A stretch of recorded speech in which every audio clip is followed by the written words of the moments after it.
The sitting is resumed. Prior to the suspension, this Honourable Chairman was in Standing Finance Committee. We revert to Standing Finance Committee.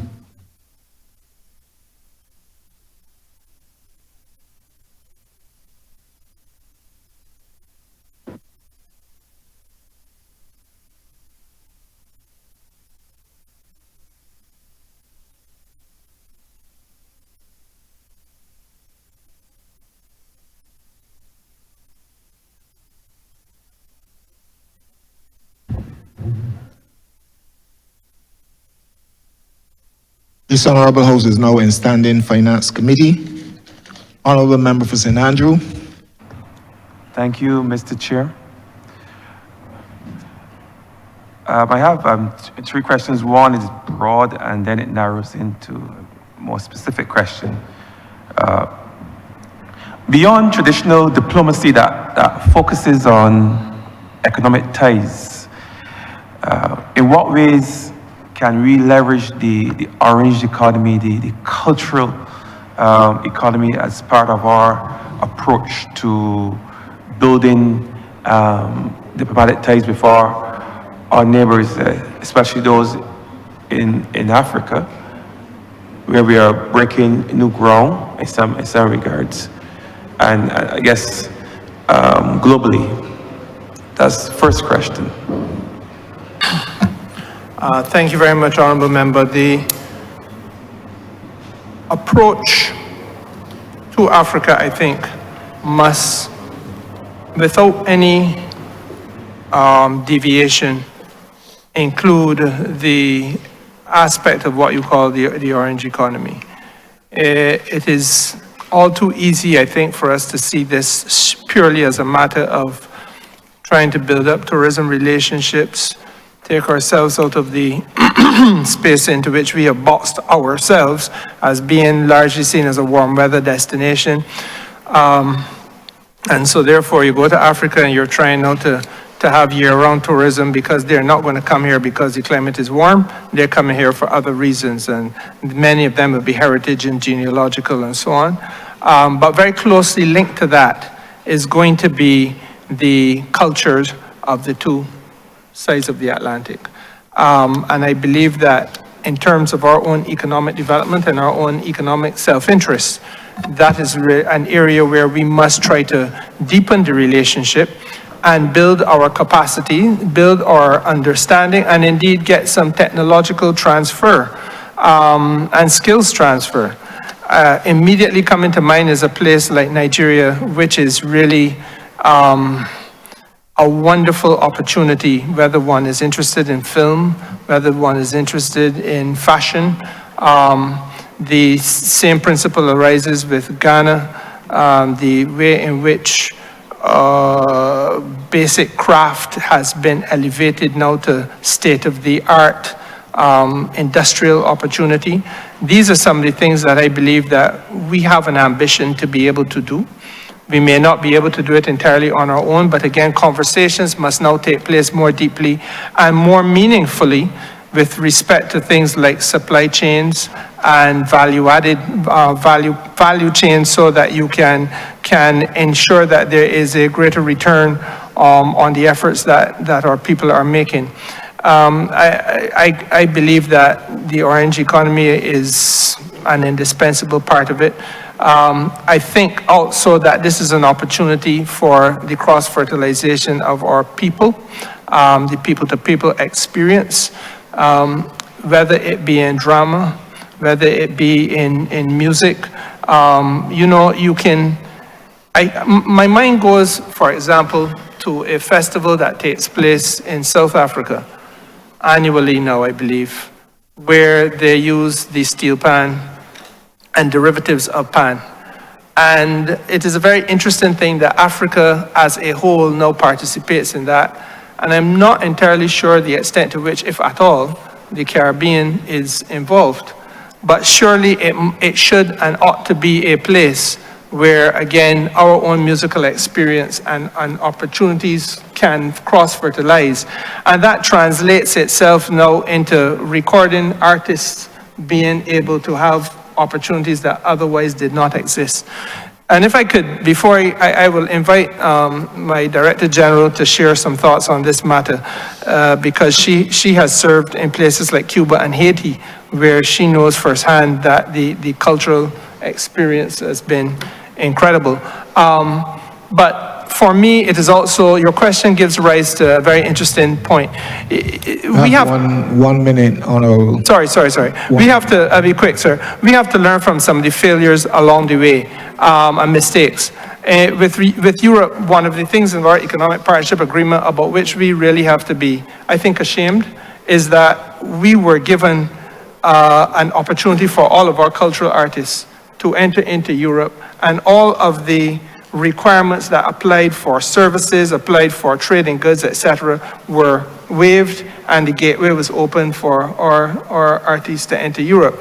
That we have not done so is simply because of administrative and bureaucratic, I think, fumbling in this region. And it has restricted some of the opportunities that our artists and creative expression has had in that marketplace. I believe we have to make sure we don't recommit that mistake in the African region. But Director General, the floor is yours. Thank you, Minister.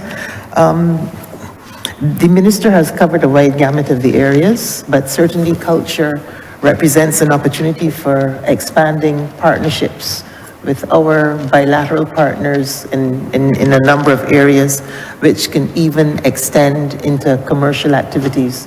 So there we have the cross-fertilization of cultural diplomacy and commercial diplomacy.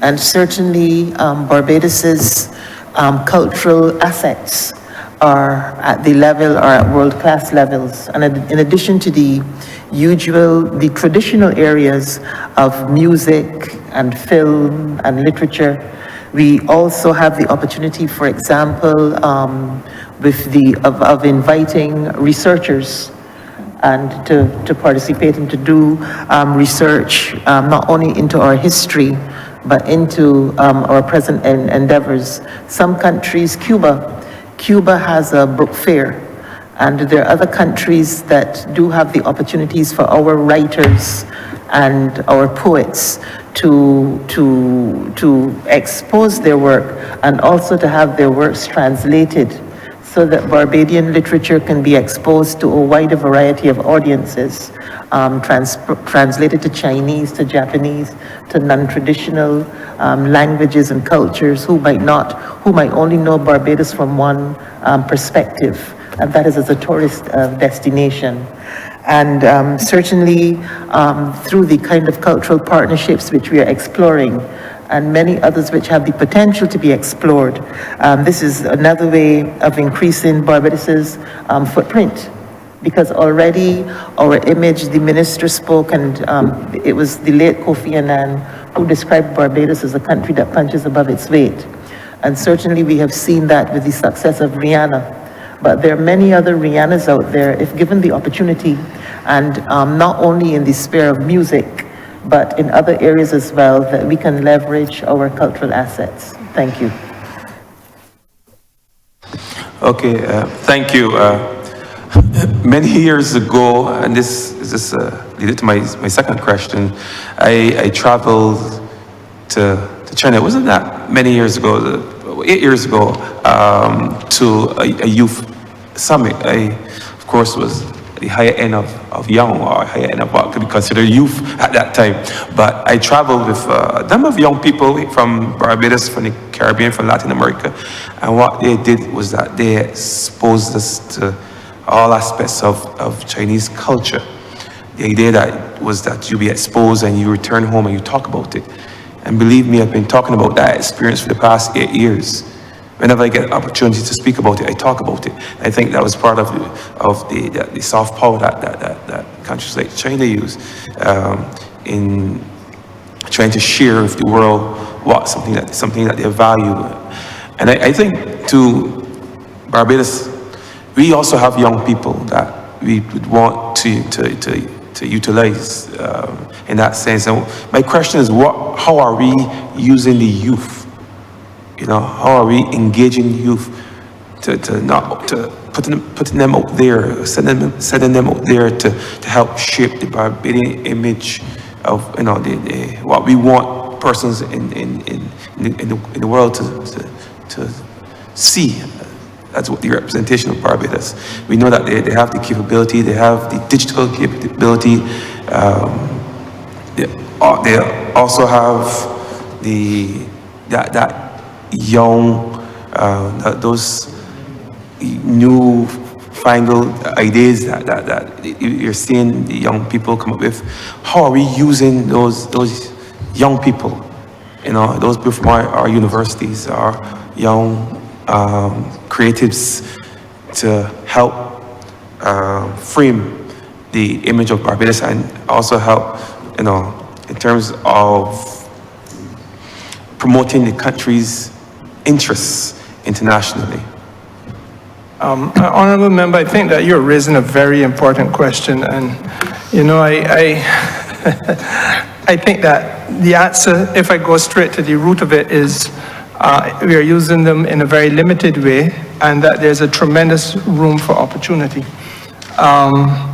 My friend, the Director General, and I would have met far too long ago for me to say here, because it will compromise her desire to keep her age secret.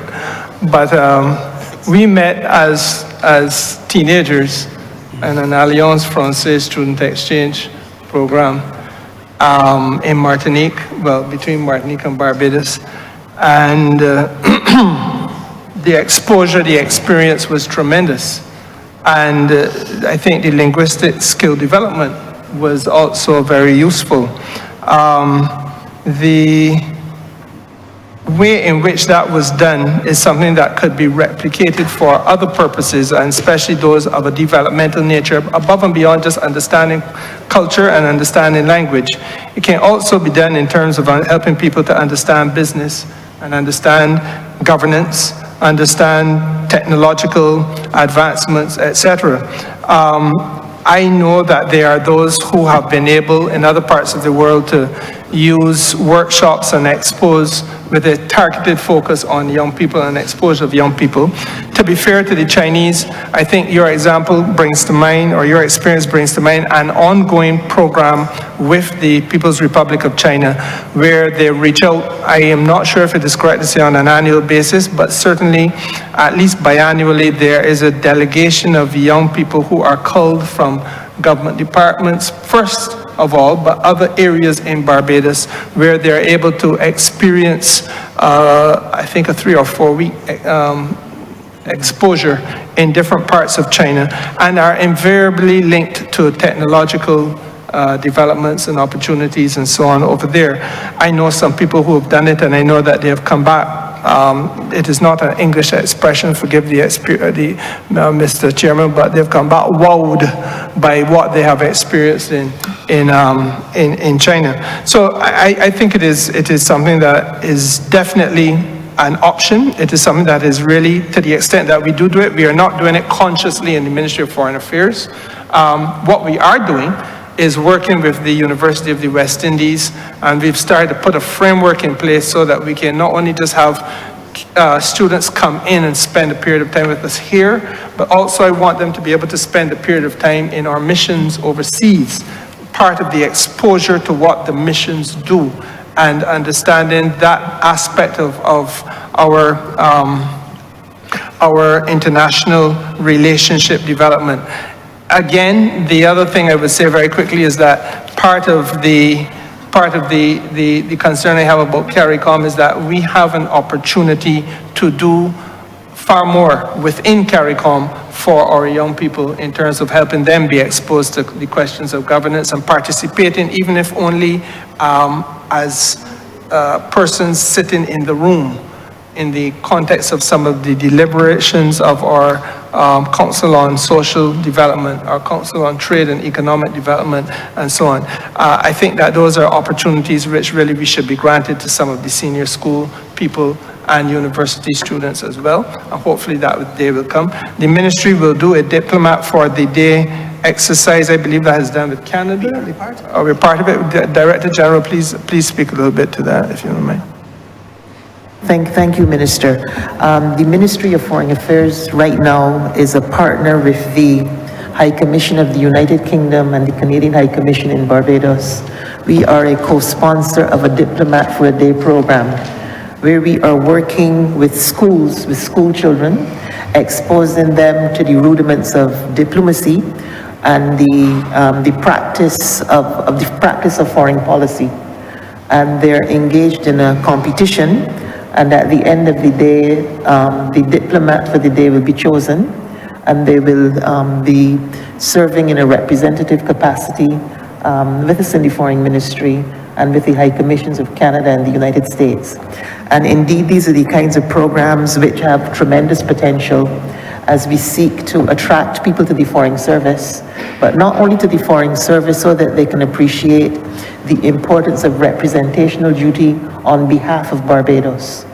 But as you pointed out, there are a number of areas for potential involvement of the youth, and certainly we need to explore and develop more programs like that as active parts of our own foreign policy development and practice.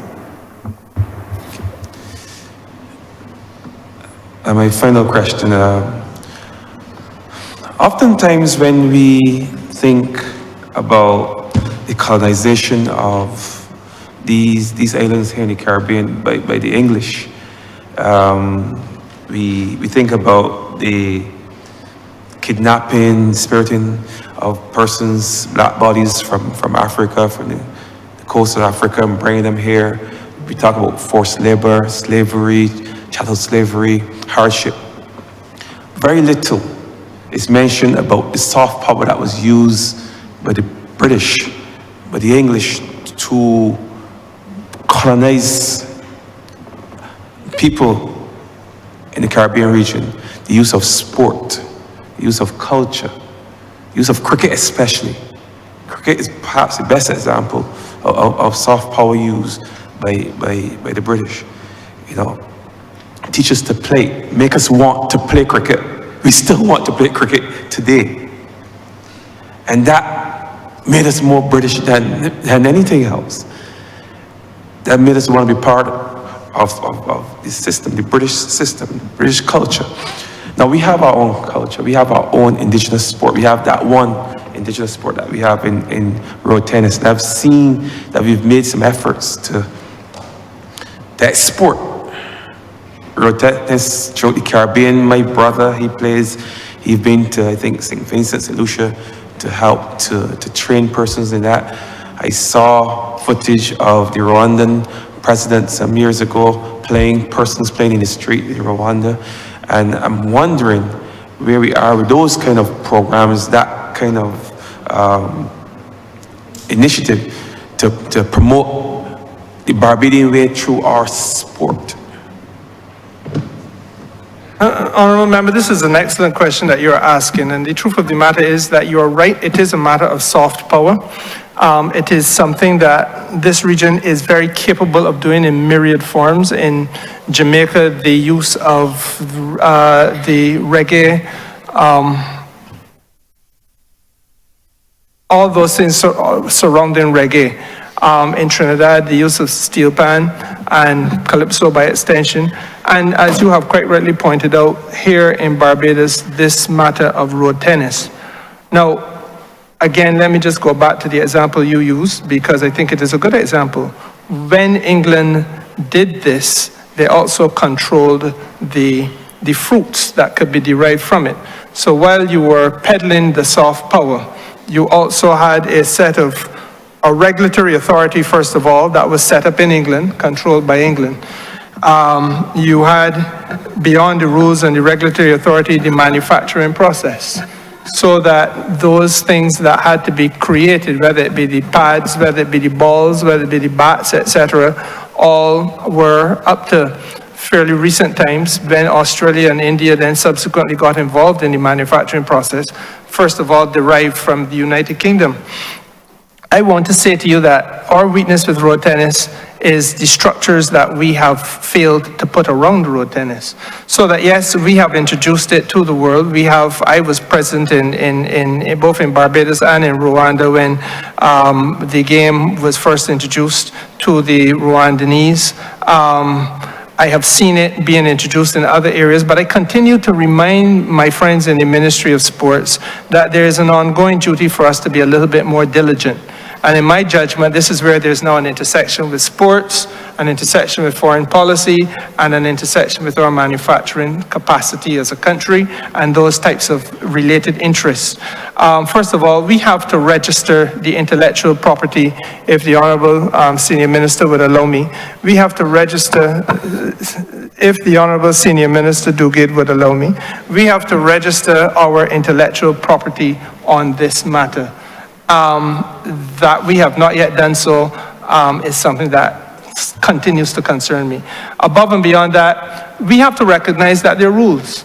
And yes, you could introduce a game to everybody, but somebody at one point is going to formalize this and make it and try to take it global. I believe Barbados is excellently positioned to do this. But again, if we just simply say to Prime Minister from Rwanda and 100 other Rwandese gathered in a meeting in a park, as happened, well, this is a court, and this is the net, and so on. But what is the specific height of the net? What is the specific length of the court? Is the ball going to be used in the women's game the same weight as the ball in the men's game? What is the diameter of the racket? Of what should the racket be made? Those are some of the questions that we have to settle, we have to fix, and it ain't hard. But then we formalize a structure around it, and we make it our own, and hopefully we then manufacture the rackets that we say are the specific requirements, and if we're wise, we find some things that are uniquely Barbadian about those rackets and balls and nets that allow us to own it and own the process as we go forward and sell it to the rest of the world, so that the sporting endeavor becomes a commercial endeavor, which in turn becomes something that can be given life above and beyond just an impulse. Recreational impulse. I think that is where there's opportunity. I truly love your question because it asks us to think a little bit out of the box, but again, I know that this is not beyond us to do. Thank you, Minister. And from listening to you, I can even hear a little passion in your voice there. I can tell you some of those things are already in place, yes? So it's just a matter of getting the other things in place and just the implementation, because we're already there. We're already there. We have standardized the game. The game has come a long way since I was first introduced to it as a child. So I think it's just to do the other part now. You know, just in terms of promoting it overseas, in terms of, as you said, we have to pattern it, I guess, because somebody will see the benefit of it and they will take it from us like others have tried in the past to take from our neighbors. And we cannot allow for that to happen when we already have the necessary skill set person here on island who can make that happen. So having said it here, Thank you, Honourable Member. You have had your opportunity. Let us move on in the interest of time, accommodating all members. Thank you, Mr. Chair. Honourable Member for St. John. Good morning, Chair, and thank you. I guess I would not have to answer this question on Monday. What I would say to Senior Minister is all of the things that he would have outlined just now that are necessary and required to move road tennis forward. Plans are very much in train, and I believe that we're less than 2 months away from having all of the information that he suggested should be in place. As I speak, there's a member of staff that is in Africa looking to promote road tennis. We have had the discussions with a senior lawyer on island in association with the BOA to fix the issue of road tennis. My question, Senior Minister, I only have one question for you. From time to time, I've been having some major issues in relation to sports and our young people who are traveling. Late last year, I had a situation where a team was going to India and 4 members were stranded in the States without the requisite visa to travel. There's a youngster who is supposed to complete a last semester in the US, but the F1 visa is not available to him. My question is it possible to have an officer within your ministry as a point person to deal with the myriads of problems that we're having in sports as it relates to travel, as it relates to interacting with the US Embassy to have the same F1 visa put in place? Because it really is problematic for a lot of teams that are traveling who need to have these issues fixed.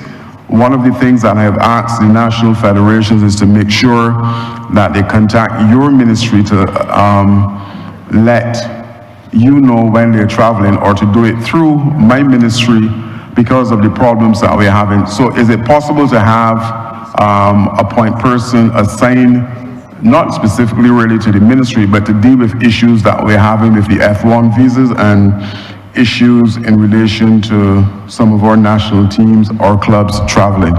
Thank you. Honourable member, I am going to allow my permanent secretary to respond to you. While she gathers her thoughts, let me just simply say to you that I'm glad that you have engaged an attorney, and from that it tells me that the intellectual property aspect of your work is underway, and I hope that when you speak of 2 months in terms of your long-term and end of your plan, you're also including in that the manufacturing process, because I believe that that is a critical component of us being able to own and control and benefit commercially from the fruits of this road tennis game.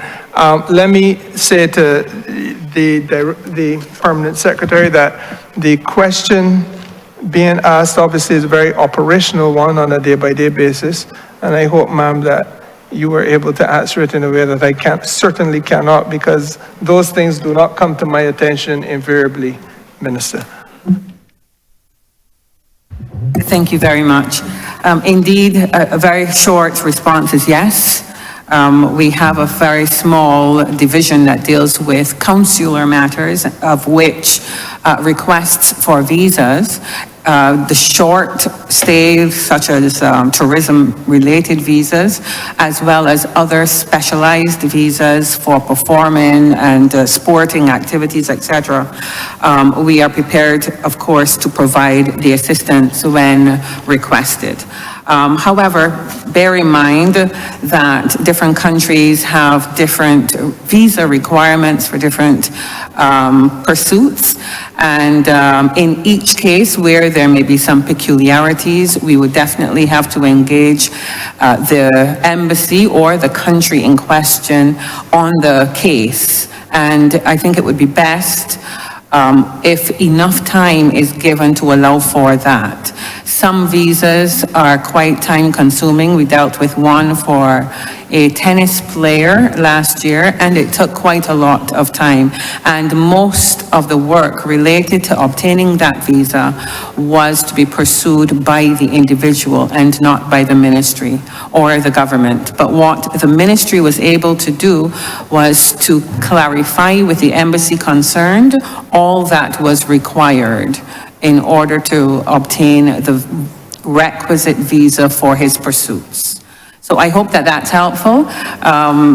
Certainly we can, after this session, identify how you should channel from your ministry requests related to such activities. Thank you. All right, thank you, PS. I will ask my PS to be in contact with you, that can be sorted out. And Senior Minister, you're absolutely correct.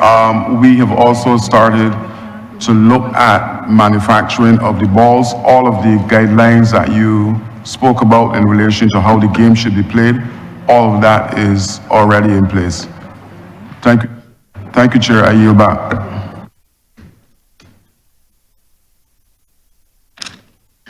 Thank you, Honourable Member.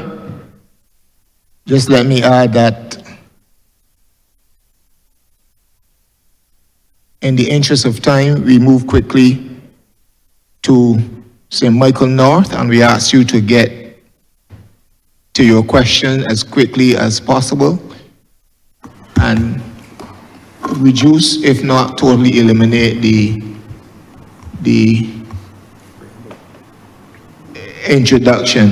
introductory speech. Thank you, Mr. Chairman.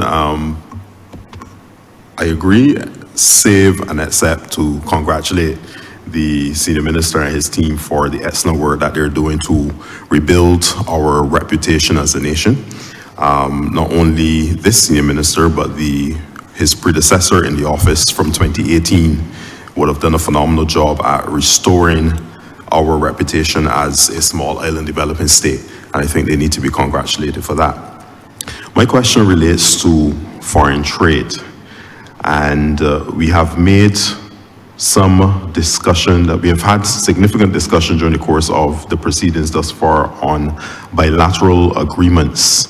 And we have spoken about them in the context of our relationship with the rest of the world.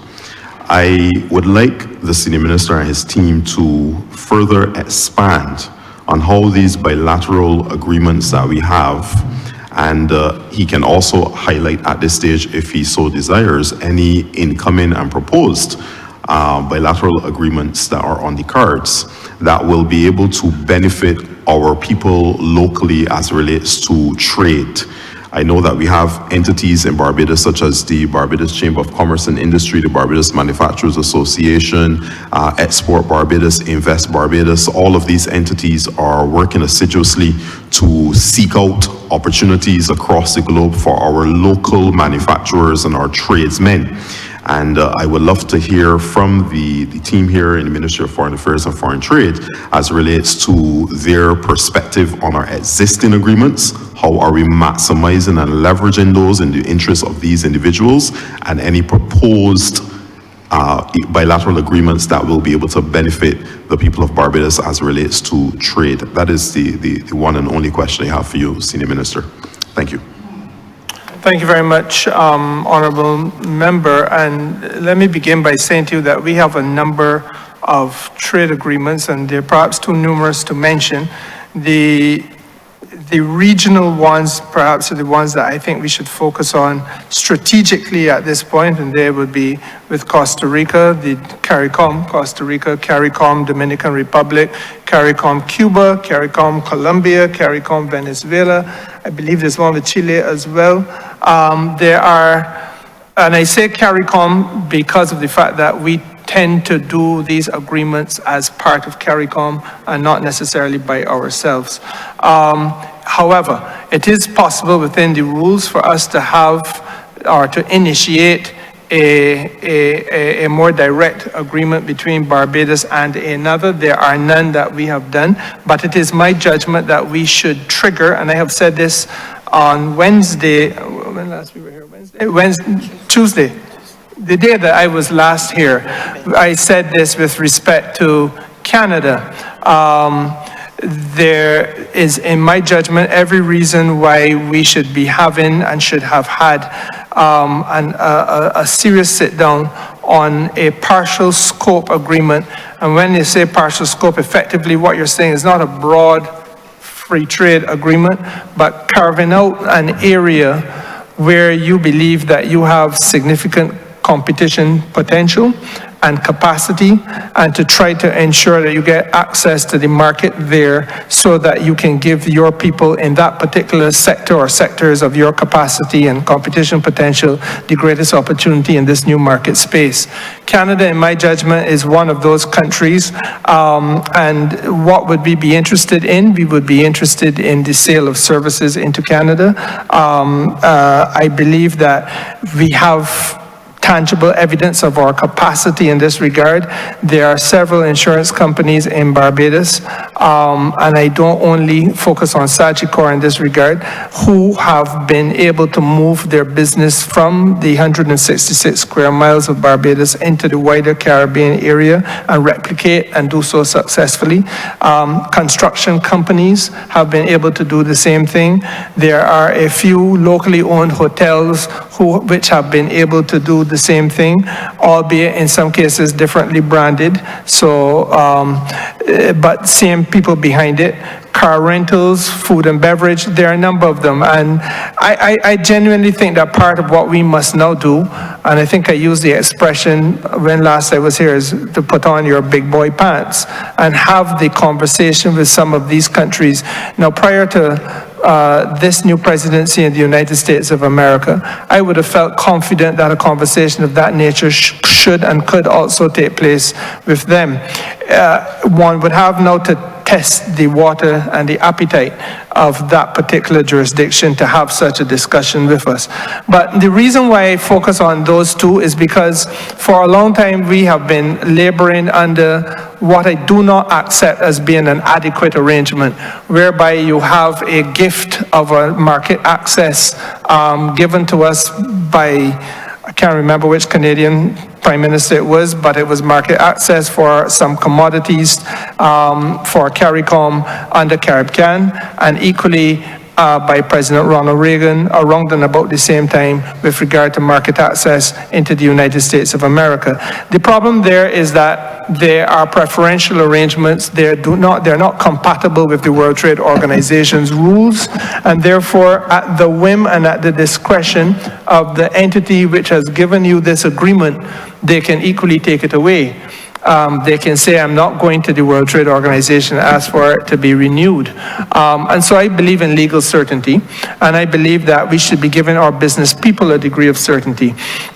And in the context of services, we know that we have been able to reach a level of expertise and a level of competitiveness. Sitting in this room are service providers at an individual level who have been able to earn a decent living in several other jurisdictions in this region and in some cases outside of the region. And therefore, I believe that we must unleash that potential. And that is how I see the trade agreements unfolding. Now, there's another point, and let me be very candid with you. It is not hunky-dory. I have come to recognize that this country has a lot of work to do, and this region by extension has a lot of work to do in terms of maximizing the use of the trade agreements we now have. And it is important that we unlock their fullest potential.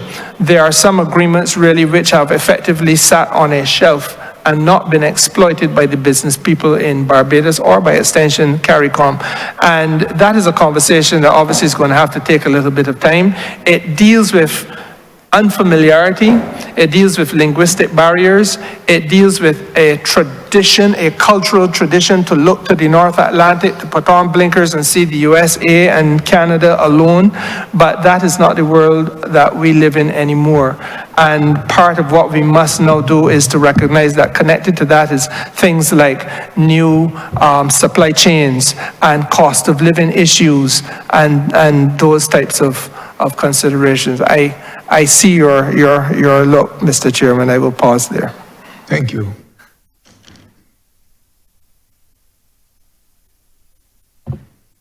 Honourable Member for St. Peter. Thank you very much, Mr. Chairman. Allow me first to express thanks to the Ministry of Foreign Affairs and Foreign Trade, and I speak particularly about the excellent relationship that the ministry, which I have the honor to lead, has with the mission and the officers of the mission stationed at Geneva. And this is in relation to the International Labour Organization. And I must say the team approach across the two ministries is an excellent one. It is also anchored, we turn to he who the Honourable Minister referred to in such glowing terms, who is sitting currently behind him, who we turn to sometimes to add to the team and to give us some guidance. The question I have really relates to one that you would ordinarily think about in relation to the ministry responsible for agriculture.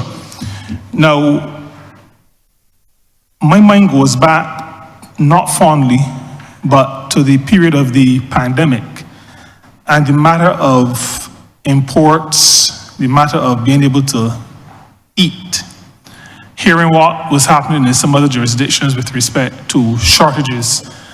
And I became aware recently that the CARICOM heads discuss the matter of food security. I'd heard before that of the programs or proposed programs either through the Caribbean Private Sector Organization and a kind of an anchoring with Guyana. And I'm wondering, because I think it is something that my constituents may not be aware of, what role would a ministry like the Ministry of Foreign Affairs have with respect to food security? And I think it is a question that I would want some clarity on, and I'm absolutely sure that my constituents would as well. Thank you, Honourable Member.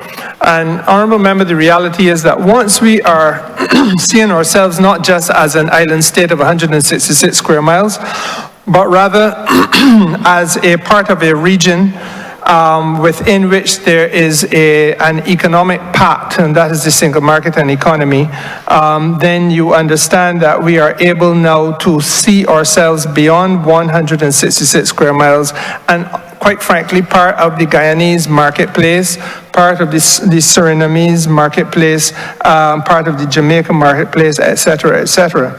Now, the question of food security turns on a number of issues. In Barbados, we recognize that there's intense competition for available land space. The renewable energy sector, for example, when it was introduced, was exceptionally land hungry. And the first thinking was, before we started to use rooftops, that you must put all of in association with people's rooftops. You wanted to put photovoltaic farms and spread them out across the ground. And then it became apparent that you have to find a way of co-investing with agriculture to get that done.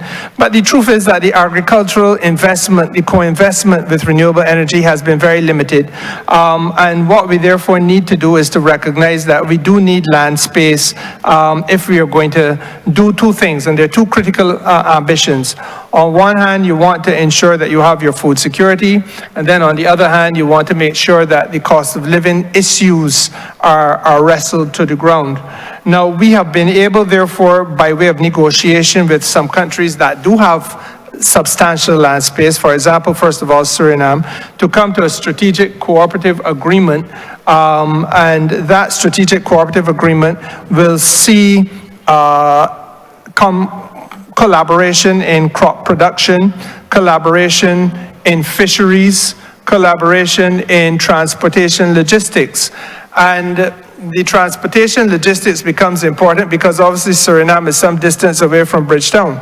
But what we must do is to be able to find a way of getting crops and fish from there to here.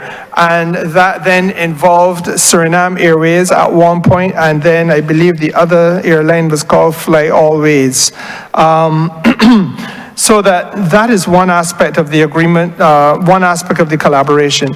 Beyond that, there's obviously Guyana. And you would have heard a lot being said about our relationship with Guyana. And again, through negotiation, and let me not just say it is just foreign affairs, because people like to lambaste our Prime Minister for traveling. Tremendous amount of work has been done by the President of Guyana and the Prime Minister of Barbados to knit this relationship together. And they did not and could not have done it from their respective offices, either in Georgetown or Bridgetown. The collaboration has now come to a point where there is almost a daily, if not weekly, interface between the Ministry of Agriculture in Barbados and the Ministry of Agriculture in Guyana. There is an established working group between the agricultural ministries in Suriname, Guyana, and Barbados on food and nutritional security. There is, in Barbados, we are doing a lot of work now on a tissue culture lab, And from Guyana, we will source the tissue culture for fruits and crops which are grown over there so that we can do the necessary scientific, I am not the specialist in the area, but the scientific work has to be done in order to be able to make sure that you can transfer from planting material from one country to another and do it successfully. Equally, we live in a time where we have to be very candid, Minister, about a few things that I'm going to speak to now straight from the heart. So forgive me. You know, this country uses a lot of chicken. Where do we source the hatching eggs from? Almost all are sourced from out of the United States of America. And that has been a state of affairs with which we have been very content for a prolonged period of time. Now the United States of America is facing a serious case of bird flu.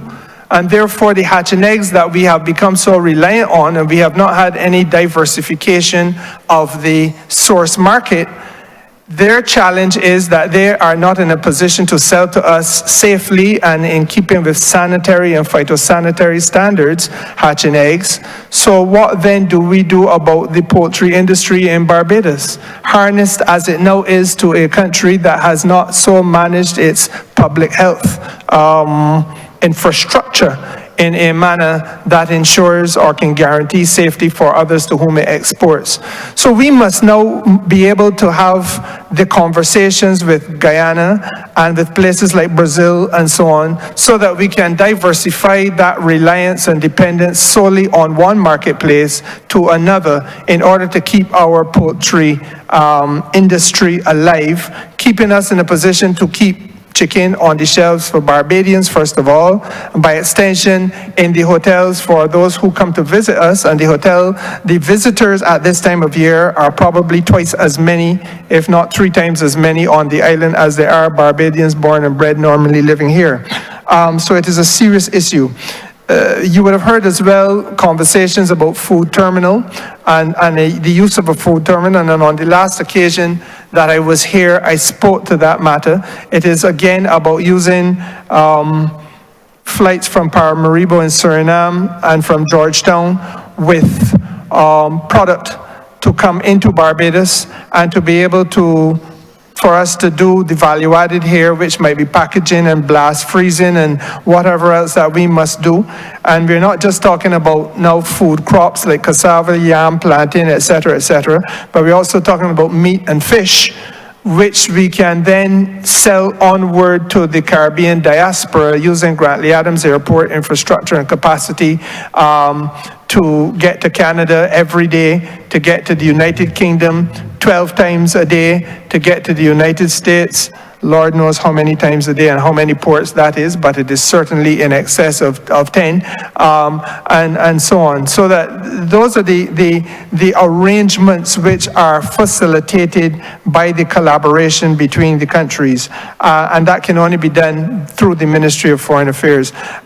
Where we are now is going to the next step. We had during the Heads of Government Conference that just was completed. Honourable Member, you have 1 minute to tell us. Certainly, sir. During the Heads of Government Conference that was just completed, Mr. Chairman, we had an in-depth look at the ferry, the proposed ferry communication between our countries in the Southern Caribbean in particular. We also are now, we have a committee established where foreign ministers will be dealing with some of the technical issues that must be resolved. For example, from my end, I must speak with a number of the people in the insurance industry to make sure that product can be insured.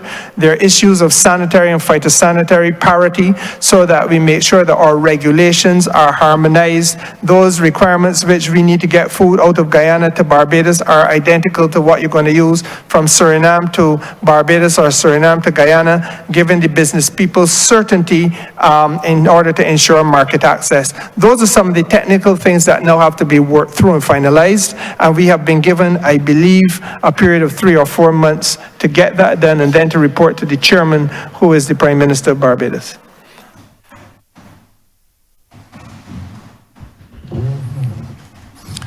One follow-up. And it relates to, when I heard through you, Chair, the Senior Minister speak, I thought about all the collaboration that is taking place across some countries. And I'm wondering if there are any other areas that the minister could speak to with respect to the view that I hear sometimes in my constituency, which suggests that, the question is asked, let me put it this way, the question is asked, why does Barbados pay so much attention to CARICOM? I've heard one or two people say, it seems as though Barbados is the only country interested in CARICOM. And I think we had a really good exposition just now on the matter of food and agriculture. Are there any other bits of information that the minister would want to share that could assist us in informing the public as to why Barbados pays so much attention to CARICOM?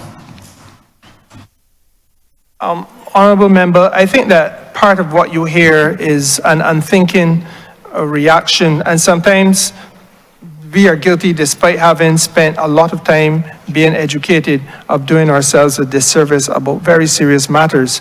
CARICOM for Barbados and for every member state of CARICOM, quite frankly, right now in this world, is a matter of life and death. I begin by what I said repeatedly. There needs to be a collective voice for those of us who are so small and could be rendered so insignificant as to be voiceless and irrelevant. I use the example of today in answering a question about the fact that if we look at Grenada's public health system right now, they have one anesthesiologist if you took all of the Cuban doctors out of Grenada. There's that fragility across our region. So that for us in Barbados, let me begin by saying that 53% of all the goods and services that we sell go into CARICOM. It is the only place on planet Earth with whom we have a competitive trade advantage. And so therefore, if you take CARICOM out of the picture, there's nobody buying the vast majority of things that we produce, and so businesses in Barbados would simply be shut down and people rendered unemployed. By extension, we have the reality of our functional cooperation.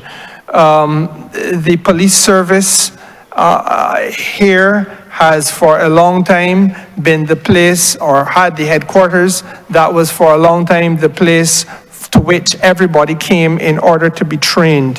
When they come here to be trained, they have to live somewhere. They have to be able to eat something. They have to clothe and recreate themselves. That is money for this country and for business people in this country. The Regional Security Service provides security cross assistance for all of us in this region, a region that is now highly sensitive to some serious challenges in terms of the fight against narcotics, the fight against gang activity. We all know the concern about guns, et cetera, et cetera. And that regional security service, at a time when technical assistance is being pulled by large powers, we are able to rely on colleagues from within the region to collaborate and work with us. Honourable Member, I can go on and on. We are trying to build out a renewable energy platform in this country, and we must, as we train more people, be able to deploy them as well. Not only in Barbados is there going to be an opportunity, but equally, let us accept and understand that in Grenada and in Dominica and in St. Lucia and in St. Vincent, and we can go on and on, there will equally be a desire to use renewable energy. So all of these young people that we are training right now in Barbados, who will be given jobs in the RE sector, are effectively the port of first call for others in this region who need to be able to deploy skills, but they do not have, and will be looking to us because we are developing that skill set as a first mover and getting the first mover advantage. Our hospital has for a long time been the teaching hospital for this region. And Honourable Member, I hope by now you understand the perspective that I am trying to shape here. CARICOM is our heartbeat. And frankly, it has kept many businesses in Barbados afloat and alive. And the cooperation in this region is more vital now than ever as the global environment becomes increasingly either uncooperative or perhaps antagonistic. I didn't want to use any other phrase than that. Thank you very much, Chair and Minister. Thank you, Honourable Member. Honourable Member for St. Michael, South Central. Thank you, Chair. I want to ask, through you to the Minister, there's a sub-program related to climate change, SIDS, and law of the sea. And I heard the Honourable Minister speak in a reply to an earlier question about the Bridgetown Initiative, our relationship with emerging industrial giants, or perhaps not so emerging like China, that country's interest in renewable energy and so on. Now, while we're clear on what the Bridgetown Initiative says and intends to do, and notwithstanding China's interest in renewable energy, and this is not to comment on the industrial policy of China or any particular country, but I want us to look at some of the practical developments in geopolitics and in emerging industry, because we are in a position where there's, in some cases, a halt in terms of commitment to reduction in emissions, and in some cases, a full withdrawal. More countries than ever are delayed in submitting revised nationally determined contributions to restate and be more ambitious on their emissions reduction. We also have a situation where the industries that rely most on energy are the industries that are growing, including here in Barbados. So that, for example, chemical manufacturing, including pharmaceuticals, relies heavily on energy. Data centers and 5G network build-out rely heavily on energy. And these are the industries that are sweeping the world. So what are some of the practical considerations that Barbadians should understand and know about that your ministry is confronting and the conversations that you're having to get behind the agreements and the documents and get to the heart of what we need from industrialized nations to continue to meet their commitments? It is a very wide question, Honourable Member, and I'm going to try my best within the time allocated. The truth is that let me start with the point, which was your point of departure. There has been either a withdrawal by some major industrialized powers or a reduction or a halt in some cases in terms of the commitment or expressions of commitment or the extent of the commitments which they have made towards reduction of greenhouse gases. I think that Europe has been a classic example of that. The war in the Ukraine has been an excuse for many in Europe to start to burn coal again.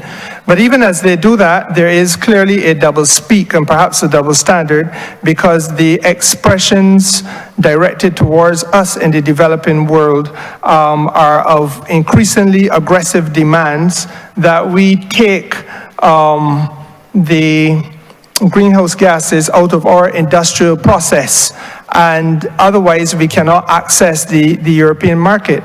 When the European Commission President von der Leyen was here last week, I raised this matter with her in the presence of the heads, because Europe has in place a policy which is called Carbon Border Adjustment Mechanism, and it is really designed to say effectively that unless you can provide a tremendous amount of data on your industrial process in any given country and satisfy them that your your industrial process has seen a reduction in the use of carbon, and therefore it is a clean, according to them, process, then you will pay a heavy penalty or a tariff at arrival in Europe. Now, while that does not immediately impact us in terms of all of the goods that have been identified, and certainly what we now sell into Europe, there are two considerations. One, it is open to the Europeans just as they put that in place to expand the categories that will ultimately impact on us.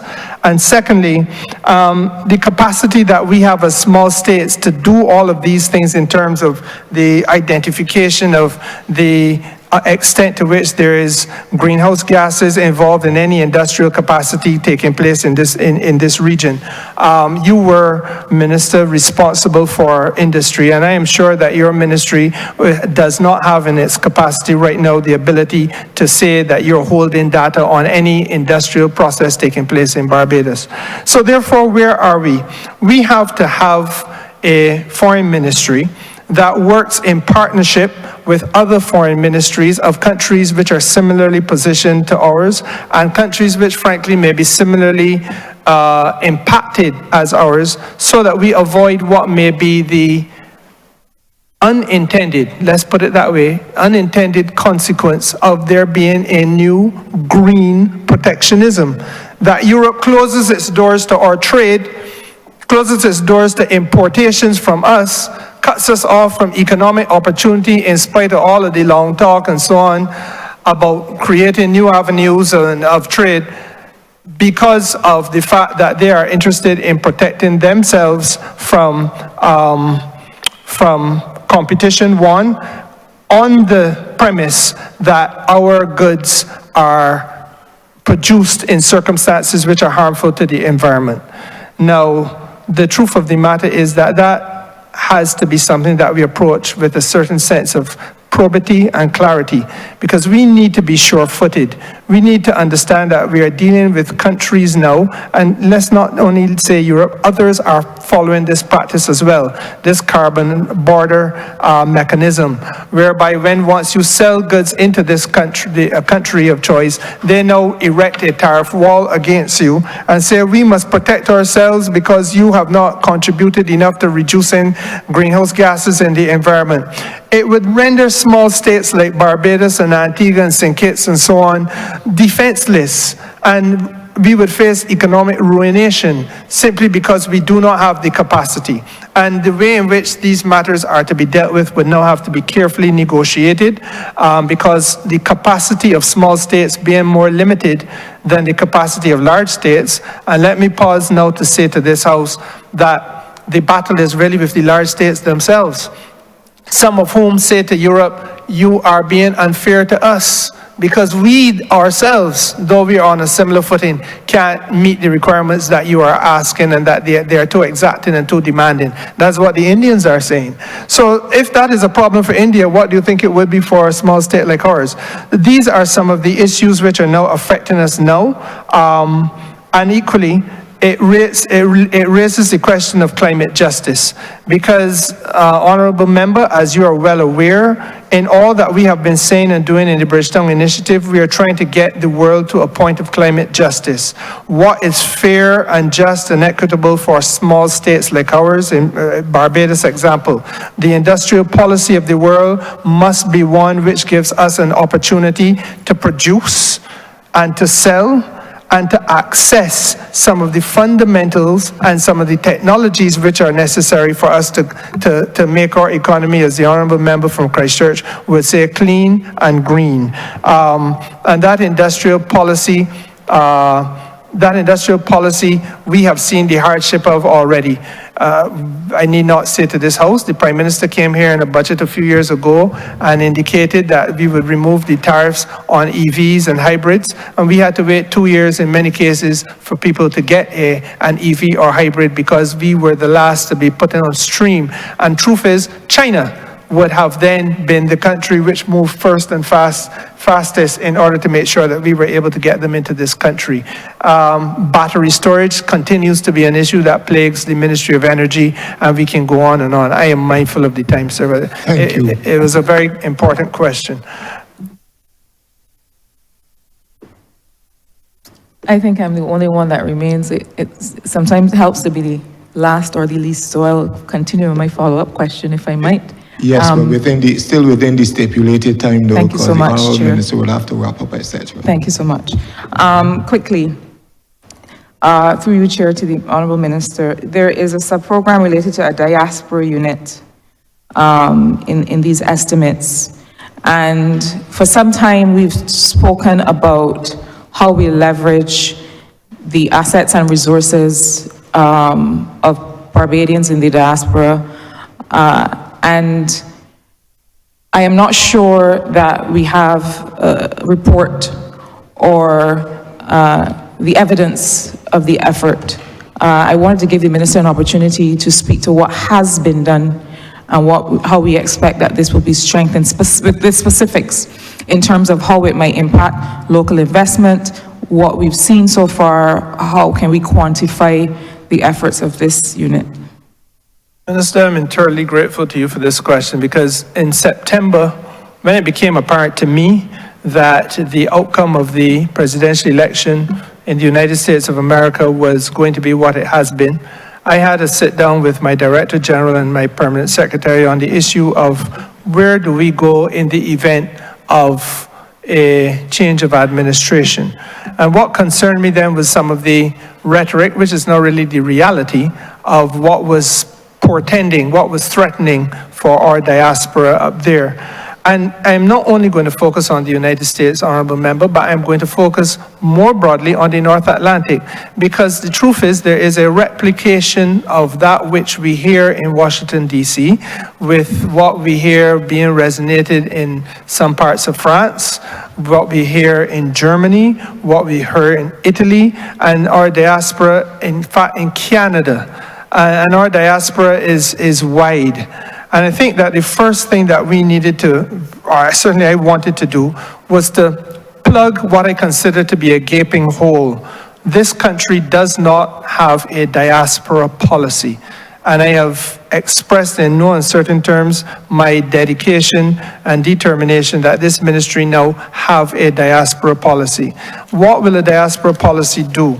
It will enable us to have some increased engagement, in my judgment, and increased participation with engagement and participation in national development of the diaspora, wheresoever it is to be found.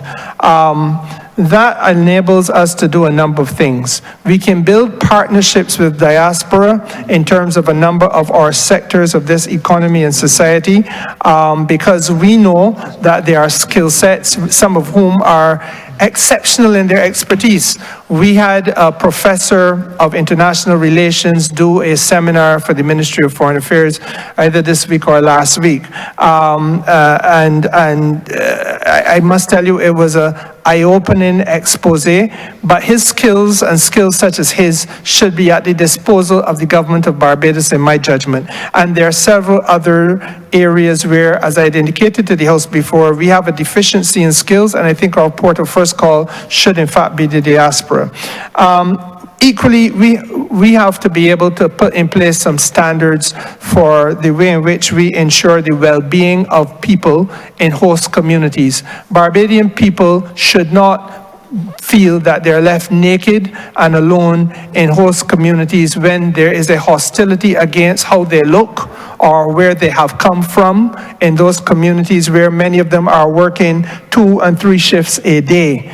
And I feel that we have a duty to look after those people and to find a way of using our missions to ensure that they can be connected, as I said on a previous occasion, with places like the entities like the Civil Liberties Union in the United States, and have opportunities to know and learn their rights and be facilitated in that regard. I also feel that we have to have a better recognition of the diaspora associations and the way in which they function, and use them to help us to facilitate their reintegration, whether that reintegration, Honourable Member, is forced or voluntary when they have to reintegrate into our society. Right now, there is too little connection between capital and many of the diaspora associations, and that has to be strengthened. Now, by no means least is my concern about optimizing trade and investment. And I believe, Minister, you hinted at this in your, Honourable Member, you hinted at this in your submission just now. Let's face facts. In many cases, diaspora is not just there. These are people who are working and earning a living in many instances. Remittances are often sent home, but there is no financial literacy on the receiving end, and sometimes it is necessary on the giving end, so that we are able to ensure that the use of remittances is as good and effective as it can possibly be. We also have a set of people in our diaspora who, as I indicated just now, have tremendous skills and tremendous expertise. And that expertise and skill set should, in my judgment, be deployed, whether it be in our public health system, in our education system, in private sector enhancement and development, areas of technological endeavor. There are areas where I believe we can better use, if we can harness and capture and identify what the specific skill sets are in our diaspora. And I believe it is also important to use technology, and to use the technology in a way that helps us to facilitate a better relationship with our diaspora.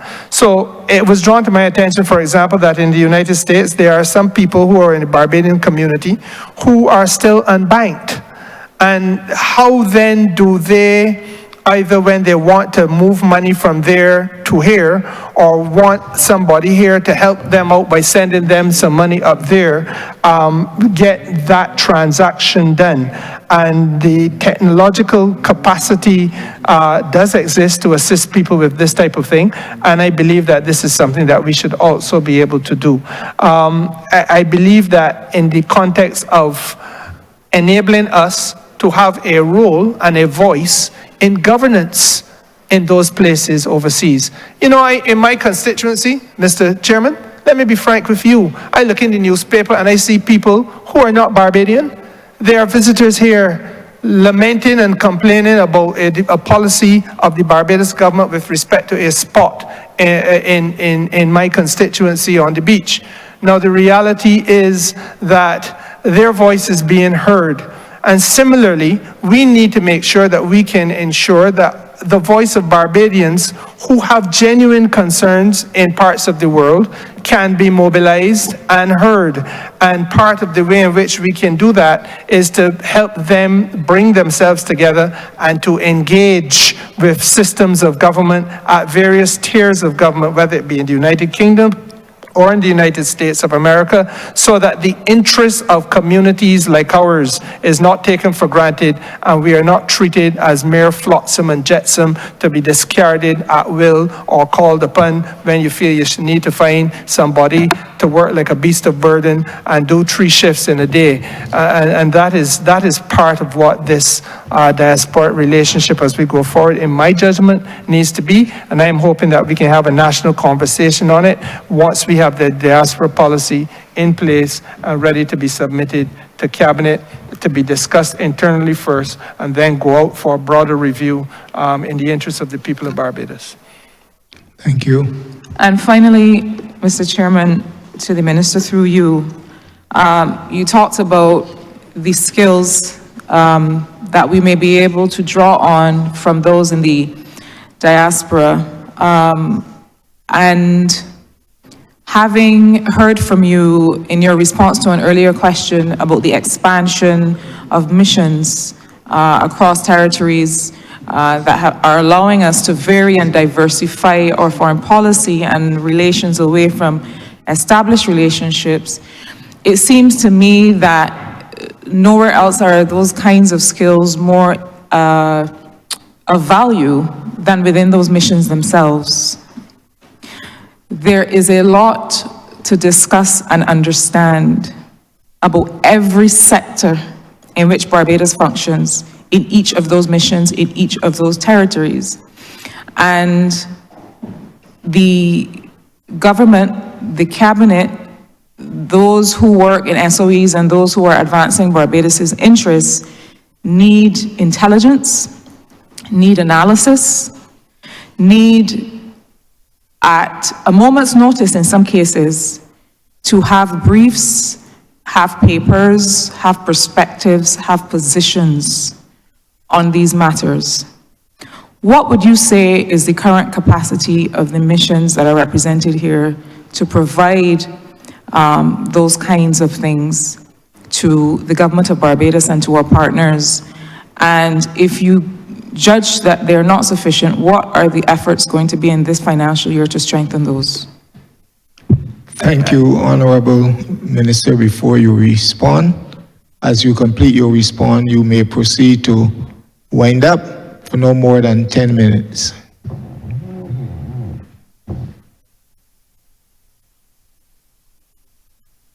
Thank you very much, Mr. Chairman.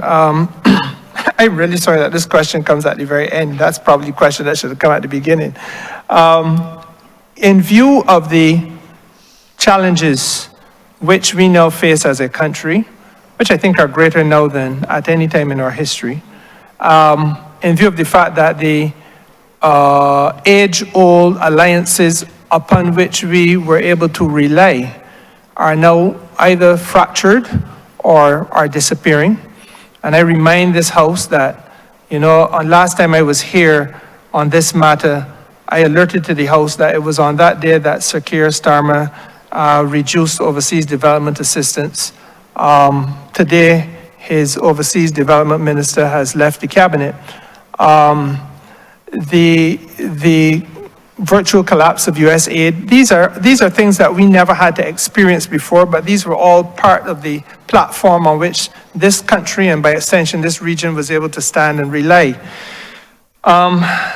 So that in this new world, the missions are highly stretched. I do not think I could say honestly, Minister, that any mission is at full strength, and therefore there's going to have to be an almost surgical re-examination of what our requirements are, what our priorities must be, and how do we make ourselves, either by way of use of technology or alternative use of skill sets that may be available in the different jurisdictions, where again, perhaps we can draw on our diaspora, or friendly entities such as universities and so on with an interest in these types of matters to lend to the capacity of what Barbados must do.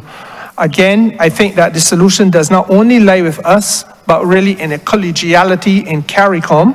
It takes me back to a question asked by the Honourable Member for St. Peter, because it is within that CARICOM grouping that we are perhaps going to be best able to find a depth of personnel, and also a greater opportunity for us to, by way of collaboration, advance our causes. In terms of basic accommodation, I think we are having discussions already with shared space with CARICOM countries so as to enable that the voice of Barbados be able to be replicated in even more capitals while saving some money and having to set up your own place, your own brick and mortar place. So that, for example, in Japan, there is a Jamaican embassy, and it may well be that a conversation with Jamaicans enables us to share space. Or in Ghana, a conversation between ourselves and Trinidad enables Trinidad to share the space we have, and so on and so forth. I think that is really how we have to go forward as we tread these, navigate these uncertain waters.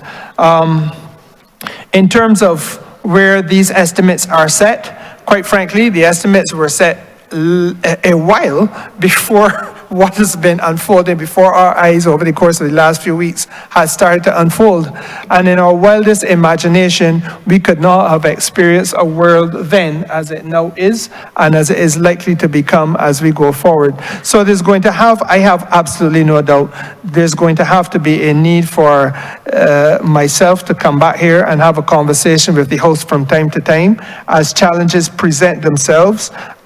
Certainly I can envisage professional services the professional services vote being a necessity for us to look at, because we are going to have now to have conversations with people that we've never had to have before about what are the rights of individuals who may be subjected to a form of scrutiny, and I almost said persecution, but that would not be a good word. A form of scrutiny that they have never been subjected to before.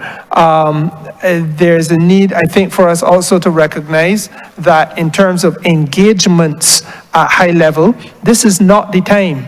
This is simply not going to be the time for people to be heard simply saying a prime minister shouldn't leave the country, because it is going to be necessary. I watched CNN, as you do, Mr. Chairman, and in the space of 1 week, there are at least 3 or 4 European heads of state and government arriving in Washington, D.C. to plead a special case. It is unprecedented, but that is where the world now is. And unless we are prepared to engage even more deeply and more nimbly, because speed is going to be part of what we must do, then we're not going to be able to keep our heads above water. We have to increase our alliances with like-minded states, and we're going to have to make every effort to support efforts in research and in building out resources, which may not be financed directly by us, but with friendly alliances such as non-governmental associations and organizations and so on. So that in a nutshell, I hope honorable members should explain where we are right now. It requires a recommitment and a rethinking of what the traditional approach to foreign policy has been. Honorable members, Mr. Chairman, if I understand the direction from you well, you are inviting me to go straight into a wrap-up. Into your wrap-up, 10 minutes. Yes, sir. And I wouldn't trouble you for 10 minutes because I've been talking now for over 3 hours here. And I think I would only be repeating myself, and I don't want to do that. Let me say, sir, that I begin where I left off. This is a new world. We have witnessed business leaders, we have witnessed political leaders contort themselves before what is really a very large and powerful figure in the North Atlantic. Rules or ways of operation that we thought existed previously are now being revised before our very eyes and being revised every day. It is necessary for us to not just be able to build and maintain the relationships we have, but it's going to be necessary for us also to be able to have conversations. I think that as we go forward for Barbados, there is a need to be very measured and to exercise the best possible judgment and to engage sensibly and seriously on those things that are fundamental to our national security and national interest. We have already signaled to Washington, D.C. that we, along with the rest of CARICOM, would like to have some conversations because some of the things we see will impact on us.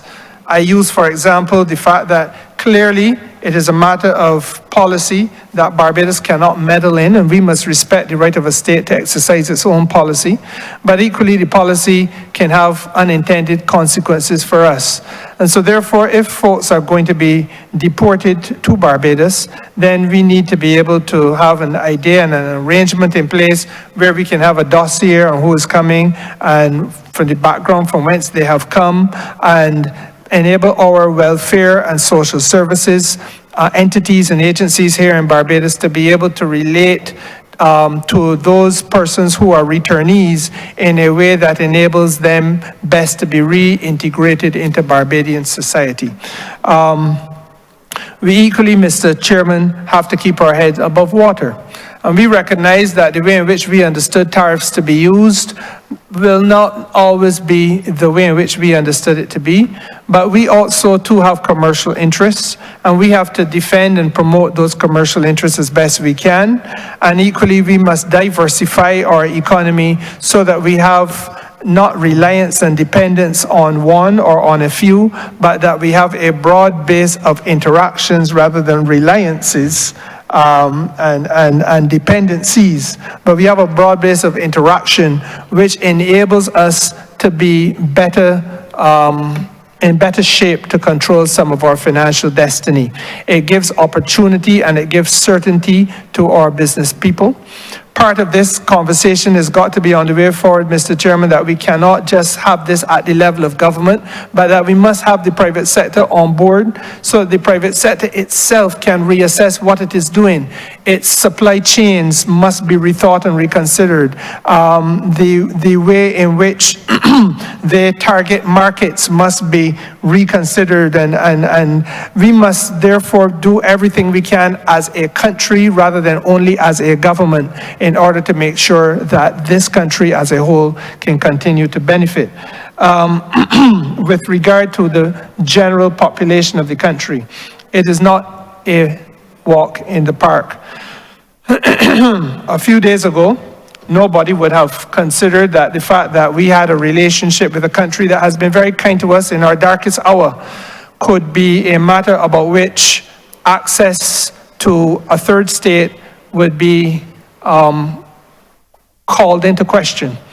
And I want to say, sir, that Barbados will do nothing, this administration will do nothing to provoke that situation, but equally, we feel that we have to have conversation because it is necessary to recognize that even as I speak to you, there are Barbadian students in Cuba. And even as I speak to you, Mr. Chairman, there are in the Caribbean medical professionals who are ensuring that the single biggest threat to any country, its health system is being held together by medical professionals from Cuba. So the conversation must be had, and even as we do that, we must not do it in an antagonistic way.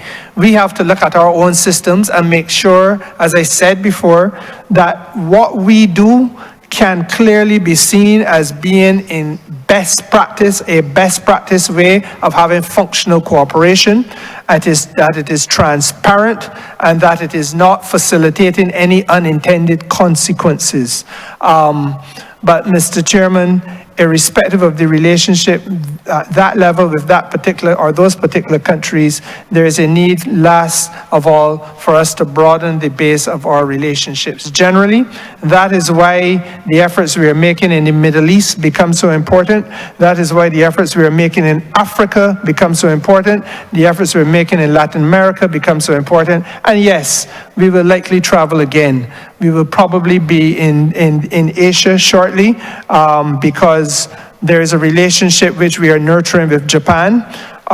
When others were standing by and saying perhaps nice words of apology and sorry to hear about what happened with Beryl, there were those in Japan who were inquiring of us what would be the cost of some assistance if you needed it in terms of the repairs that you must do to your marina, the repairs you must do to your port, the better preparation that you must put in place in order to deal with the disaster management in your country. That was the invitation for conversation that we had from Japan. And as I said to you, sir, you know, this must be a diplomacy, not of power, but a diplomacy of development. And that is certainly where we intend to go. I would want to say in closing, sir, simply this. I am deeply indebted to the staff of the Ministry of Foreign Affairs and Foreign Trade for coming here on the first instance at exceptionally short notice when those folks went to bed on the night in question. Before they came here, they did not know that they would be in the well of Parliament within hours. In some cases, they came to the House without even having any lunch.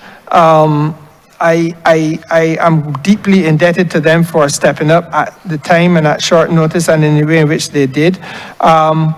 We have, as a ministry, to continue to work together to build out our skill sets.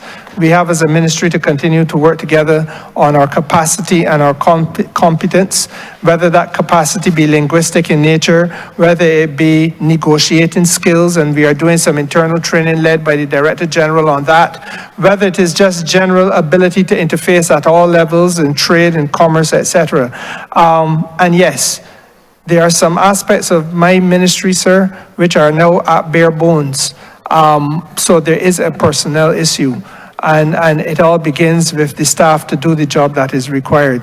And I know it has caused my permanent secretary to grow gray hair at a rate that she otherwise would not have had to do. But we are indebted to this country for the opportunity to serve at this most critical of times in the way in which we have had the chance to serve, and we will do our best not to let the country down. We will not always get it right. We will not always have the resources to avoid making some of the mistakes that we make along the way, but we will endeavor to learn from them and to make sure that we recommit ourselves to doing the very best for the government and people of Barbados that we can do. I am obliged to you, Mr. Chairman. Thank you, Honourable Member. I would like to move now, sir, that head.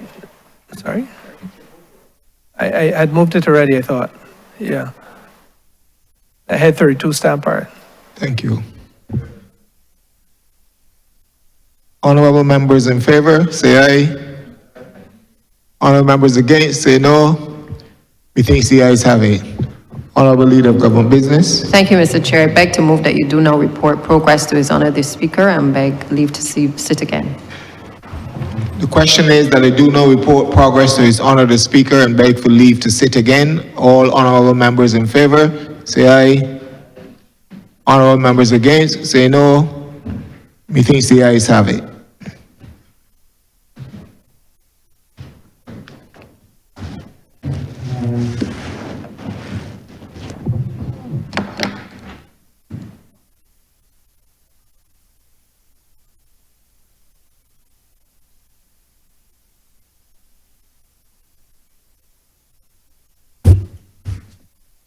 Reported progress and request leave to sit again. Honourable Leader of Government Business. Thank you, Mr. Speaker. I beg to move the suspension of the House until March 3rd at... Sorry, reverting to government business. Mr. Speaker, we revert to papers. Honourable Leader of Government Business. Mr. Speaker, I'm commanded to lay the Barbados Revenue Authority's annual report for the financial year ended March 31st, 2022, and the National Insurance and Social Security Benefit Amendment Regulations 2025. Honourable Leader of Government Business. Mr. Speaker, I beg to move the suspension of the House.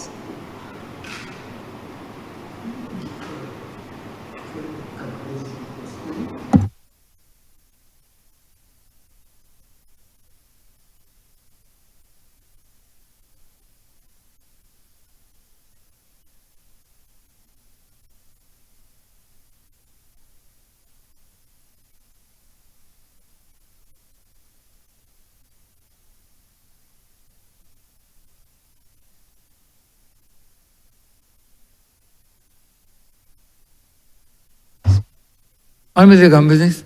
Thank you, Mr. Speaker. I beg to move the suspension of the House until Monday, the 3rd of March at 10 a.m.